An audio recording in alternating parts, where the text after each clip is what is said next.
Hi hello नमस्कार, माझ्या चॅनलमध्ये पुन्हा तुम्हा सगळ्यांचं मनपूर्वक स्वागत। सगळ्यांना दिवाळीच्या खूप खूप शुभेच्छा। आणि आज मी तुमच्यासोबत शेअर करते एक स्पेशल रेसिपी। माझी मोठी मावशी बनवते आणि तिच्या हातची ही रेसिपी खाऊन म्हणजे वा वा वा वा, अगदी सोपी रेसिपी, कोणीही बनवू शकतं सिंपल स्टाईलमध्ये। आणि खरंच म्हणजे तुम्ही एकदा ट्राय करा आणि तुम्हाला असं वाटेल की येस।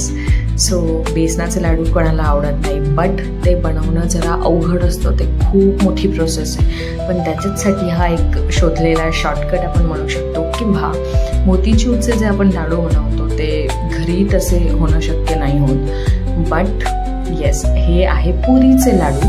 माझी मोठी मावशी म्हणजे वनिता मम्मी, तिची ही रेसिपी आहे आणि ती अप्रतिम लाडू बनवते, पुरीचे लाडू।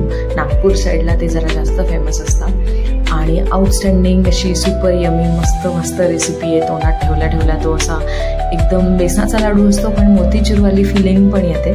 सो मी रेसिपी तुमच्यासमोर अशी शेअर करते। आणि प्लीज या दिवाळीला जर म्हणजे तुम्हाला बेसनाचे लाडू बनवायचे नसतील किंवा मोतीचूरचे लाडू बनवता येत नसणार आहे तर ही रेसिपी नक्की ट्राय करा। खूप सोपी आहे, खूप लवकर होते आणि इझिली बनते सुद्धा। आणि येस, तुमची आवडती कुठली रेसिपी आहे ते तुम्ही मला कमेंटमध्ये सांगायला विसरू नका।